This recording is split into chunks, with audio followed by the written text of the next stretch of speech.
Welcome everyone, my name is Fist Truck. For the past couple of weeks I've been working on a series called How to Ocarina of Time in an Elden Ring. Technically the build part of this whole guide kind of ended last week, however the build keeps evolving the further we get into this. Well, here we are with part 3 because not only was it a build guide, but it's also kind of a playthrough guide on how you can make your playthrough as close to Ocarina of Time as possible. Yes, this is as dumb as it sounds, and it only gets significantly more dumb the further we get into it. Also, for those who may not have seen my Thymesia video earlier in the week, I did make an announcement that next week I'm going to be doing a 1K subscriber Q&A special. So if you have any questions, feel free to leave them in the comment section of this video or the community post that I'll link to in the description. Without further ado, please subscribe so I can feel better about myself. Step 1. Phantom Ganon is inside this city, which requires that we defeat two have two Triforce pieces in order to get in there. Therefore, first thing we're gonna do is get the Triforce of Wisdom off of Rennala, since, you know, that just makes sense. Magic,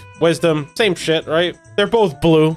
Speaking of wisdom, the weapon we're gonna be using to fight Rennala will be the brand new magic sword that we just got. Actually, not as shitty as I thought it would be. Back in the day, if you tried pulling some shit like this, you would just get dumped on. So nowadays, you know what? It ain't so bad. Step 2. We still need one more Triforce piece, so we'll be getting the Triforce of Power off of Radahn's horse, because we all know that the horse is really the source of his power. Look at him carrying this big-ass man there. Also, he's practically his weak point, because Radahn's hitbox is so fucking stupid if you don't have a large weapon that hitting the horse is the only thing that is consistent in this fight.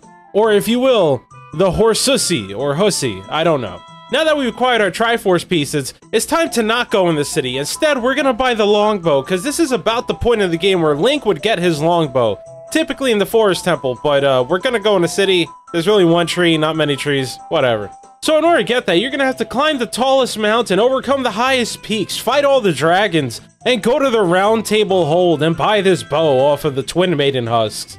I guess it's kind of convenient at this point. We're just collecting shit for the sake of collecting shit because that's what you did in Zelda. A lot of these other weapons are skippable, but if you want to be a true gamer, you know you gotta stick to the source material for better or worse.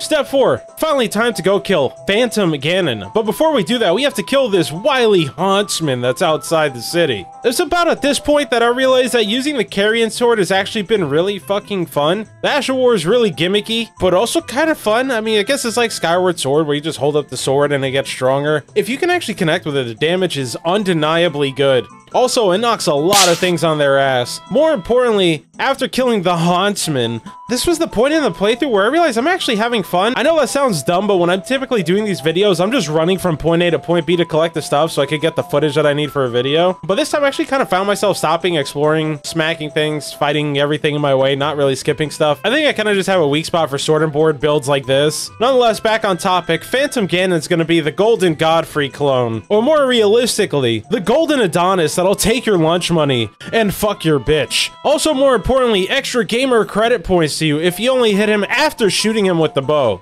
Step 5, while we're in the city and considering that the next boss is going to be the Fire Temple boss, we need to get ourselves the Megaton Hammer, or in this case, the Hammer. Why this hammer specifically? Well, we're in the city, so might as well. Also, more importantly, I feel like the shape of the hammer comes closest to the Megaton Hammer, flat in the front, kind of round in the back. Listen, I didn't upgrade this shit. I'm not using this thing. I don't know what to say. I'm just getting it because it was in the game. Weapons like this and steps like these really make me consider why I'm doing what I'm doing right now.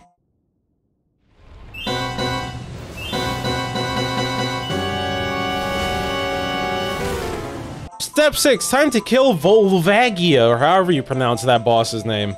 This one's pretty much a no-brainer. Giant fire serpent? Well, in this game we have a giant lava serpent that's also a dude that speaks like he got a whole other dude in his mouth. Not like that. Nonetheless, we're gonna go kill Rykard, but before doing that, we have to kill the Man of Donuts. And afterwards, you could go kill Rykard. Omega quadruple quintuple dodeca, no cap on a stack or whatever kids say nowadays, extra credit if you kill Rykard by only using the hammer that we just got. I will sub to your OnlyFans if you do this. Also, I will not sub to your OnlyFans if you do this. However, I will be aware of its existence and judge the quality of content based on its merits alone and not whether or not you kill Rykard with a hammer. Step 7, considering that the next boss we're gonna fight is gonna be the Water Temple boss, we need the iron boots in order to do this. Well, in this game, there are boots that are made out of iron or something like it. Ironically, not part of the iron set, I know. In this case, we're getting the Night Boots. Guess where you can get that? Also the Twin Maiden Husk. I know, we're really going out of our way for these. Nonetheless, I noticed something really strange in how close this game really comes to Ocarina of Time. You see, when I'm wearing regular boots, my character walks on water almost as if they're Jesus Christ, right? However, I did notice at the moment, and I mean the moment, I switched to the Night Boots, my character fell like a fucking rock through water. Coincidence? I think not.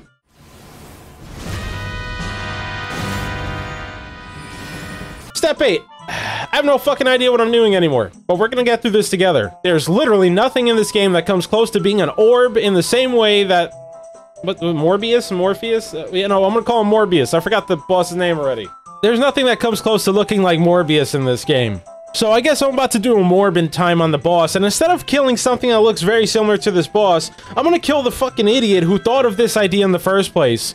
Myself. So guess where we're going?